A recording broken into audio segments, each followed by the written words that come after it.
Hello all. इस lecture में हम करते हैं question for feature and re issue का। और कुछ क्वेश्चंस हम पहले भी कर चुके हैं, तो देखते हैं कि इस क्वेश्चन में क्या डिफरेंट है। तो देखो, Sunshine Limited issue 20,000 shares of 100 each payable as. अब देखो, कब कब क्या क्या मंगाया है ये हमें लिखना है। ये हमें लिखना है, पहले आप ऐसे ही लिख लो कि 20,000 shares at the rate of 100। तो इनकी कैपिटल कितनी हो गई? 20 लाख। शेयर कैपिटल कैसे निकलती है? Number of shares into face value of A share. अब कैसे कैसे पैसे मंगाए हैं इन्होंने? एप्लीकेशन पे मंगाए हैं 25 रुपीज, और 25 रुपीज मंगाए हैं अलॉटमेंट पे,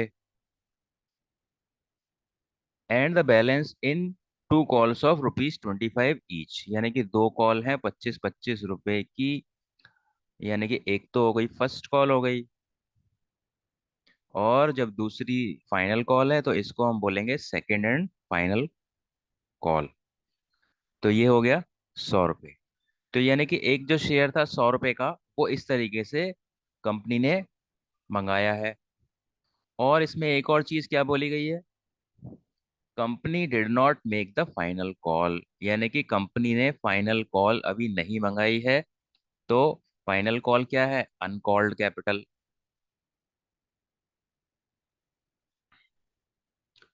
तो यहाँ पे कॉल्ड अप कैपिटल कितना हो गया? कॉल्ड अप कैपिटल हो गया यहाँ पे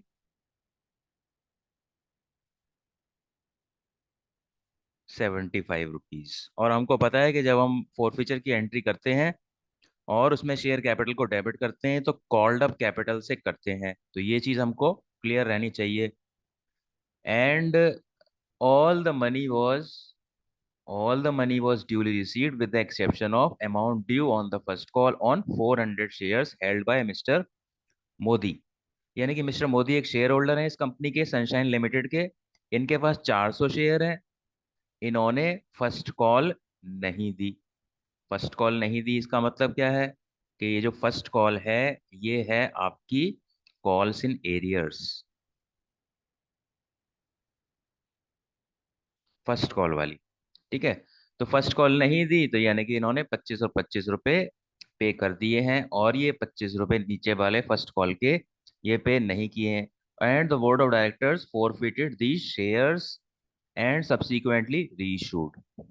तो रीइशू की एंट्री तो बाद में होगी, पहले आपकी फोर फीचर की एंट्री होगी। तो फोर फीचर की एंट्री क्या होगी? तो फोर फीचर की एंट्री में क्या करोगे आप? Share capital account debit. और कितने शेयर आप फॉरफिट कर रहे हो? मिस्टर मोदी के पास 400 शेयर थे और 400 ही फॉरफिट कर रहे हो। मल्टीप्लाई क्या करते हैं यहाँ पे? मल्टीप्लाई हमेशा किससे होता है? Called up capital. तो ये चीज आपको हमेशा ध्यान रखनी है। तो कॉल्ड अप कैपिटल है यहाँ पे 75। तो 400 × 75 कितना होता है? 30,000। उसके बाद हमें क्या लिखना है कि क्या नहीं आया? तो क्या नहीं आया, यहाँ पे मैं शेयर फर्स्ट कॉल भी लिख सकता हूँ और कॉल सिनेरियर्स भी लिख सकता हूँ। ठीक है। तो मैंने फर्स्ट कॉल वगैरह लिखा है कुछ क्वेश्चंस में, इसमें हम मैं लिखता हूँ call in arrears to calls in arrears account. तो 400 शेयर पे कितने पैसे नहीं दिए इन्होंने? 25 रुपए नहीं दिए। तो कितने पैसे नहीं दिए इन्होंने? 10,000 रुपीज नहीं दिए। ठीक है। तो सबसे ऊपर क्या लिखते हैं कि कितने मंगाए? मंगाए का मतलब कॉल्ड अप कैपिटल 30,000 लिख दिया।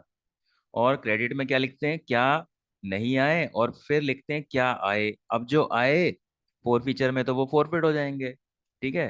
तो वो पैसा कंपनी फोरफिट कर लेगी। तो share forfeited account debit, sorry, to share forfeited account. तो 30,000 था यहाँ पे, यहाँ 10,000 है, तो कितने शेयर कितना अमाउंट फोरफिट होगा? 20,000। अब इसको अगर आप क्रॉस चेक करना चाहते हो, जो 400 शेयर थे, 400 शेयर पे इन्होंने क्या दे दिया? एप्लीकेशन दे दिया। और अलॉटमेंट दे दिया 50 रुपये। तो 400 शेयर पे इन्होंने 50 रुपये दे दिए। तो कितने पैसे दे दिए? 20,000 दे दिए। तो जो दे दिए पैसे वही तो फॉरफिट होते हैं। ठीक है। तो शेयर जब फॉरफिट की अमाउंट लिखते हो, इसको आप ऐसे भी क्रॉस चेक कर सकते हो कि एप्लीकेशन पे 25 रुपये दे दिए, अलॉटमेंट पे 25 रुपये दे दिए, तो यानी कि 50 रुपये दे दिए 400 रुपये पे, और 20,000 रुपये बनते हैं। तो जो पेमेंट कर दिया उन्होंने वही तो फॉरफिट होगा। अब हम करेंगे री इशू की एंट्री। तो री इशू की एंट्री क्या होगी? Forfeited the shares and subsequently reissued them at ₹75 per share, paid up for a sum of ₹28,000। तो 75 पर शेयर पेड अप, जहाँ पेड अप वगैरह लिखा रहता है, आपको क्या करना है? शेयर कैपिटल में डालना है वो अमाउंट। और फॉर ए सम ऑफ ₹28,000, तो 28,000 में बेचे हैं। तो ये अमाउंट कहाँ पे आएगा? बैंक अकाउंट में आएगा। तो अब इसकी एंट्री क्या हो जाएगी? Bank account debit. ठीक है, बैंक अकाउंट तो ऑलरेडी इन्होंने बताया हुआ है, सीधा सीधा अमाउंट दिया हुआ है, 28,000 में बेचे हैं इन शेयर्स को। उसके बाद आप क्रेडिट क्या करते हो? टू शेयर कैपिटल करते हो। और कितने शेयर कैपिटल में कितना डालना है आपको? 75 के रेट पे। और शेयर्स कितने हैं? शेयर्स तो 400 शेयर्स हैं। तो 400 शेयर्स आपने 75 पेड अप माना है, तो यानी कि आप शेयर कैपिटल में अमाउंट कितना डालोगे? 30,000 डालोगे। उसके बाद आप देखो, डेबिट में 28,000 है, 28,000 में बेचे हैं और कैपिटल में 30 डाला है। तो देखो 2,000 रुपये यहाँ पे कम आ रहे हैं। तो यानी कि ये शेयर आपने 2,000 के लॉस पे री इशू किए हैं। अब ये जो लॉस कहाँ से आप रिकवर करोगे? आप इस लॉस को रिकवर करोगे शेयर्स फॉरफिटेड अकाउंट से। ठीक है। तो हमने शेयर फॉरफिटेड अकाउंट से 2,000 रुपये यूज कर लिए। तो अब देखो, हमने जो फॉरफिटेड अमाउंट था 20,000 रुपये, उसमें से 2,000 रुपये री इशू में यूज हो गए। तो कितना बचा? 18,000 बचा। तो 18,000 आप कहाँ डाल दोगे? आप कैपिटल रिजर्व में डाल दोगे। तो कैपिटल रिजर्व की एंट्री ये होगी, share forfeited account debit to capital reserve account. ठीक है। तो यहाँ पे क्या आ जाएगा? 18,000 आ जाएगा।